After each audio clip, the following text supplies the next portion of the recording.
வணக்கம். நான் உங்களின் மூலிகை ஆலோசகர் டாக்டர் பிருந்தா.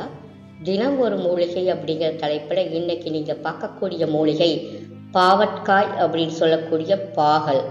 இதனுடைய தாவரவியல் பெயர் மொமாண்டிகா சாண்ட்ரண்டியா, குடும்பம் குக்கர்பிடேசி. ஆங்கிலத்தில் இதைய பிட்டர் கார்ட் அப்படின்னு சொல்கிறாங்க. இதனுடைய பிறப்பிடம் பார்த்தா இந்தியா. கசப்பு சுவையுடைய கொடி இனத்தைச் சேர்ந்தது தான் இந்த பாகற்காய். இந்த பாவக்காயில் 2 வகை இருக்குது. ஒன்று கொம்பு பாவக்காய்ங்கிறாங்க, இன்னொன்று மிதி பாவக்காய் அப்படிங்கிறாங்க. இது உணவு பையில் இருக்கக்கூடிய பூச்சிகளை கொல்லக்கூடிய தன்மை இருக்குது. பசியை தூண்டும், பித்தத்தை தணிக்கும்.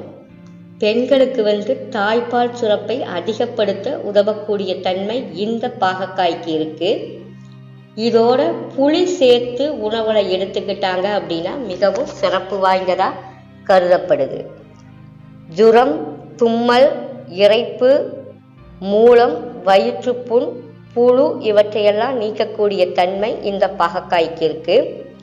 பாகற்காய் இலையை அரைச்சி உடலில் தடவி 1 மணி நேரம் கழித்து குளித்தாங்க அப்படின்னா இவங்களுக்கு விஷக்கடி, நாய்க்கடி விஷம் உடம்புல ஏறி இருந்தாலும் அது எளிதில் இறங்கிடும். 3 நாட்கள் அப்படி தொடர்ந்து குளிக்கணும். ஒரு பிடி பாகக்காய் இலை 5-6 மிளகு சேர்த்து அரைச்சி கண்களை சுற்றி போட்டாங்க அப்படின்னா மாலைக்கண் நோய் குணமாகுது. இலை சாற்றை குடிச்சிட்டு வந்தாங்க அப்படின்னா வாந்தி எடுத்து அதன் மூலம் கடுமையான விஷங்கள் உடலில் ஏறி இருந்தால் அது இறங்கும். இலைச்சாறு 1 ounce 1/2 ounce நல்லெண்ணெய் கலந்து குடித்தாங்க அப்படின்னா காலரா குணமாகுது. கணைய புற்றுநோய் அணுக்களை அழிக்கிறதுல பெரும் பங்கு இந்த பாவக்காய்க்கு இருக்குது. இதில் பீட்டா கரோட்டின், வைட்டமின் ஏ அதிக அளவில் இருக்கிறதுனால கண் சம்பந்தமான நோய்களை சீராக்கிறதுல பாவக்காய்க்கு பெரும் பங்கு இருக்குது. சீரான முறையில் பாகக்காய் ஜூஸ் குடிக்கிறதுனால செரிமான அமிலம் சுரப்பது மேம்படுது.